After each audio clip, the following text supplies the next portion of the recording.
Hello, welcome to a review of the Fallout show, season 2. It's been maybe 3 weeks since it ended. That's about my average turnaround time. But I'm here to talk about it, and I'm here to give my opinions on it.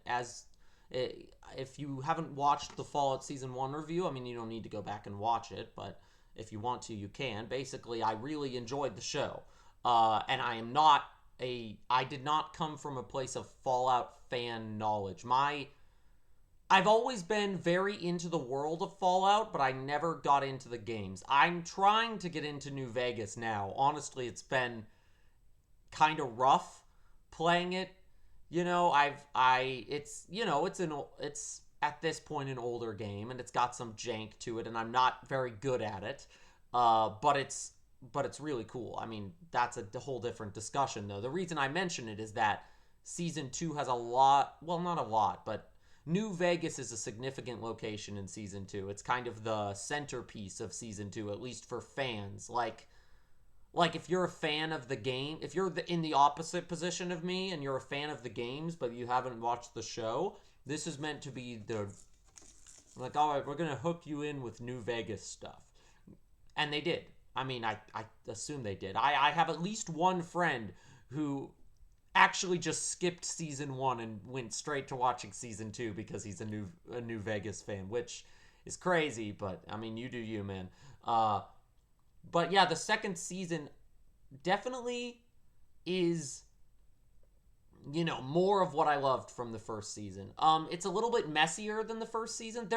It's part of a trend that I've noticed that is very, very common with shows on streaming nowadays, especially like Amazon shows, where the first season is this very cohesive, tight, put together package designed with the thought of, well, we don't know if this is going to be an epic bomb or a huge success, so we're just going to make a really good self-contained, like, not completely self-contained. I mean, sometimes it is, but like self-contained enough season of television, uh, with a clear like through line of story. And then the second season is like, okay, this show's a huge hit now.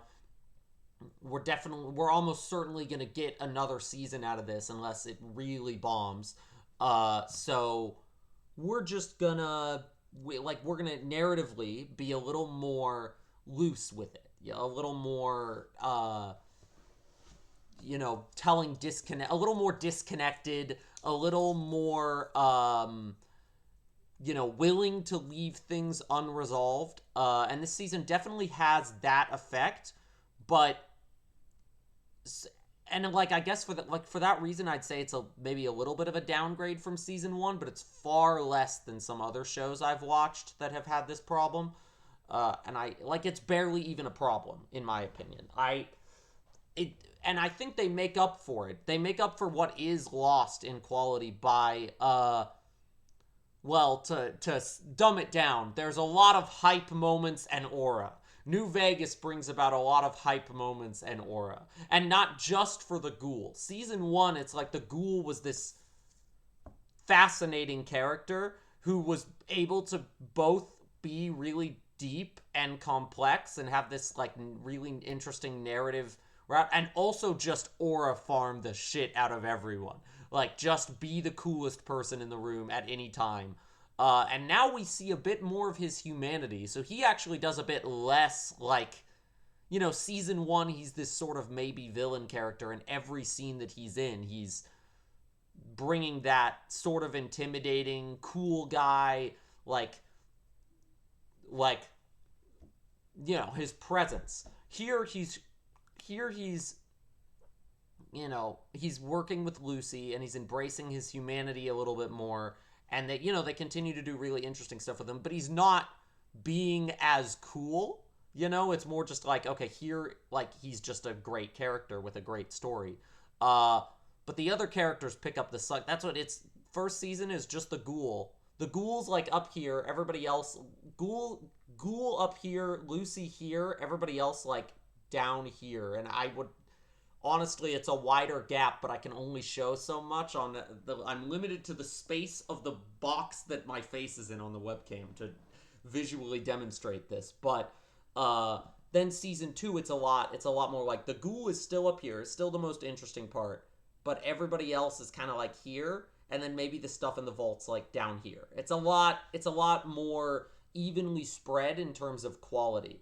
So while the first season is a more clean, cohesive package, the second season has more hype moments, more aura farming, more evenly spread out distribution to most of the characters. Most improved goes to Maximus, the Brotherhood of Steel guy. In the first season, there are long stretches of storytelling with him where I rewatched the first season before this second season. Both on rewatch, a lot of the stuff I was kind of bored by fared better, and especially that twist at the end of season one was like it was fun to notice elements of that early on, like when Lucy first introduces herself to the ghoul as Lucy McLean. He says McLean, like he said, he's like that perks his attention, and it's like a lot of the things with him make a lot more sense once you've gotten to the end of that season. But it is kind of the first season to some degree. I did feel like the ghoul was carrying the show at times, like, and especially there were certain episodes of the first season where the ghoul is not there or only in a couple scenes, and it's focused on like Maximus or Maximus with Lucy, where I just kind of was not that into it. But that has changed with season two. Maximus is a really cool character now, and it's not like anything radically changed about him. I now see where his arc is going. It clicked into place. There's one episode where he gives a really great monologue about not feeling in control of his own decisions, about feeling like things just keep happening to him and he doesn't know why, and he's like, and it brings him a lot of turmoil, and that, I feel like that was the moment where his character clicked for me, where I fully like got what was going on with him, because it was sort of like, oh, so this is because that's kind of, I think, my issue that I had with him in the first season was just that his storyline felt a little less intentional than the others. Like, it wasn't really clear what exactly his role in the story was, what exactly his point was, and that kind of clicked into place of like, oh, he's sort of the reluctant hero, wants to be a good guy, but keeps ending up in these situations where he has to make really tough moral decisions, and he feels a strange sense of detachment from his own decisions, and I'm like, that contextualized all of these things that as being intentional, as being intentional within the narrative presented, and not just like moments of when a character reveals himself to be inconsistent as a person rather than this is an inconsistency in the writing, and it kind of, that scene clicked his whole character into place for me, and it happened right in the middle of a very important pivotal moment for his arc, that then from that point on I was fully invested in what he got up to. And the ending of this his ending of this season, the final episode with him in the minor spoilers, with him in the power armor fighting the Death Claws, and then like being out of the power armor, just so satisfying. The last episode, I won't go into too much detail yet, but the last episode is actually surprisingly ghoul light. Like, he gets most of his development in the 5th, 6th, 7th episodes, so the 8th episode is not focused on him. He's doing something while everybody else is doing the conclusion, and he's there, and he has really good moments, but it's not, again, it's the strength and confidence of a show that is decidedly not being carried on his back anymore. It wasn't even really in season 1, but now it's really not like the other characters have become interesting in their own right. I also was really interested in what ended up happening with Norm, who, if you recall season 1, at the end of the season, he found himself locked in Vault 31 with no way to get back home. Immediately, his storyline grabbed me with, what's his solution to that? Well, I'm going to... First episode spoilers now. We're talking very early. I'm going to unthaw all the people in Vault 31 and get their help, and together we can figure out how to get out of here. that is such a, and together we can figure out how to go up to the surface to get out of here. That is such a crazy, like, out, like, left field decision from him that it really, like, I liked his character in season one, but his Vault storyline was definitely the other slow point in season one. I think his Vault storyline is a lot more interesting on rewatch, actually, where you know that Hank McClane is not the good guy he seems to be, and you know a little bit more about what's going on. Uh, but definitely this season hooked me with him real quick. It hooked me so much that unfortunately the downside of his storyline comes about when it's, I'd say, after that first episode, after they get out of the vault, him traveling with the Vault 31 people has, if you combined all of Norm's scenes with the Vault 31 people after breaking out of the vault, you'd have maybe a full episode's worth of scenes. Maybe. That storyline really does not, all of the stuff related to Norm and the vaults, because there is also vault storylines going on in both Vault 32 and Vault 33, where the groups have split up. And all of that stuff, Norm's part is easily the most interesting, him being out on the surface with all the Vault 31ers. But in general, the whole what is happening in those vaults storyline feels padded out. It's the biggest thing you can point to about this season and be like, that's the thing that's unresolved that needs to be, like, there's no satisfying conclusion to that section of the story, where you're very much getting like one chapter in that part of the story across the whole season. And it's like, okay, I'm ready to know exactly what the forced evolutionary virus is. I want to know what the experiment going on down there is. Please don't, like, drag this out for 5 seasons or however long this show gets, because at some point, like, what I'm hoping is that next season, because this season Lucy was still focused on chasing down her father, now with a different motive. First season she wanted to save him, this season she wants to maybe kill him. But I'm hoping that now, with that out of the way, I'm hoping with the third season that she'll go I'm hoping she'll meet up with Norm, because I feel like they set the stage well for her to, Norm's basically on his own now. And I'm hoping she'll meet up with Norm, and I'm hoping they'll go down into that, I'm hoping they'll return to their vault and, like, kind of wrap up that storyline. Because it's Norm is now disconnected from the Vaulties, and there's now 2 C plots that are entirely disconnected from the main 3 characters, and the result is neither of those C plots get a lot of time. The Norm one, I wanted to have more time. The other one, I was like, I don't need more time, actually. This is the perfect amount of time. There's not a lot going on here. Let's speed it up. So that's kind of the major, like, flaw of this season, is those storylines arguably got kind of worse. But they also got less screen time, so they weren't as much of a drag down on the pace. I don't know. I think I was definitely more excited watching this season, like, week to week, and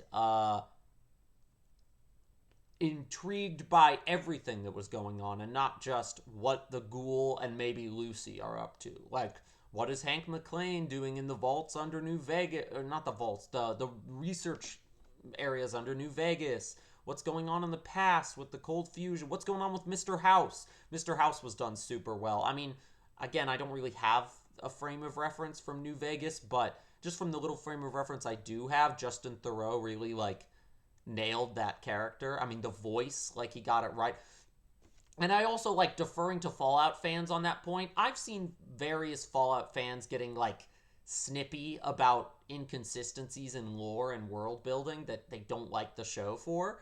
But I've not seen a single person complain about Justin Theroux's portrayal of Mr. House. It seems like he just nailed it. He just got the mannerisms perfectly. In the last episode, you're hearing a lot of his voice, but not seeing a lot of his face, and it's really, like, it's like, yeah, that's the voice.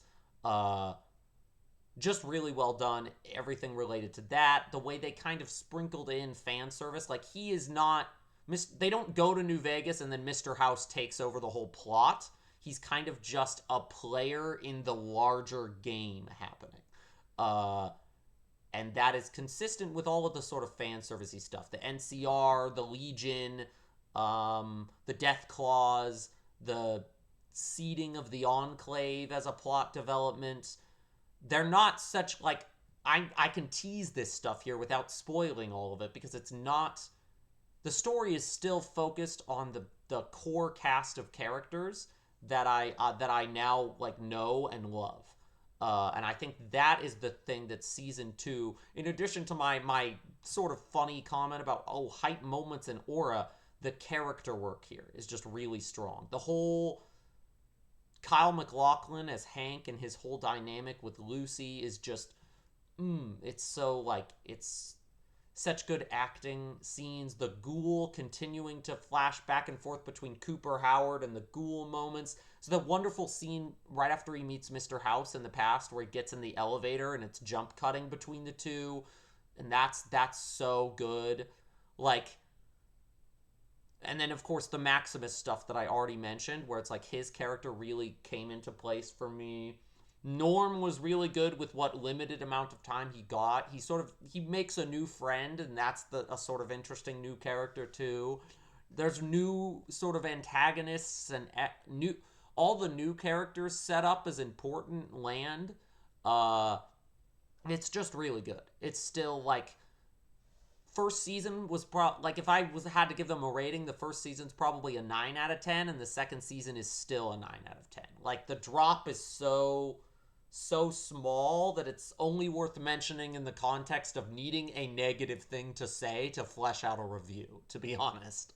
So yeah, if you like the Fallout games, or if the Fallout world has ever seemed interesting to you, watch this show, because I think it does something I've never really seen another like video game, TV, or movie adaptation do, which is not only be good, but also present a new sort of like give it. And I probably said something similar in my season 1 review, but it continues here. They recognize the biggest strength of the Fallout IP and maximize its potential with the flashing back and forth in time, the overarching storylines connected to the larger world players. Like they've maximized, to me, the potential of what Fallout could be in a TV show. I do hope that we get a little more. Like, there's a lot of characters at this point and a lot of elements that are connected to the 200 years ago, like, pre-apocalypse stuff. I do hope that it doesn't become too, like, everything is connected to that. They've done a good job with characters like Maximus and his stuff, kind of. That's, like, everything related to the Brotherhood is not explicitly tied back to stuff from 200 years ago. So it's not, like, it remains still. It doesn't feel like the third act of a story that mostly happened in the past, which would be the problem of leaning too hard into that. And I think they've done a good job with it so far. Even as more and more stuff from 200 years ago has started to come in, I think they've done a good job keeping it focused on, again, these characters, this world, and the present of the world that they are in, and yeah, just really presenting, like, I can rave and rant about the stuff, the flashback stuff, but the current stuff is just as good, and the way they've handled all of it is just really, really good. I have zero major complaints about the show at this point, and hopefully I will continue not to. So yeah, that's my Fallout Season 2 review. I guess I thought I'd have a whole, like, spoiler section to talk about the ending, but I don't really. I mean, I could say, like, the last couple episodes were a lot of big sort of plot setups. They're going to the Enclave, Colorado. We still don't know where Cooper's family is, like, but I kind of don't like it's what's happening to the characters that has me really, really really hooked more than the grand conspiracy is an additional little add-on, another thing to enjoy in the buffet of things to enjoy that are the Fallout show. So yeah, until season 3, y'all. See you next time.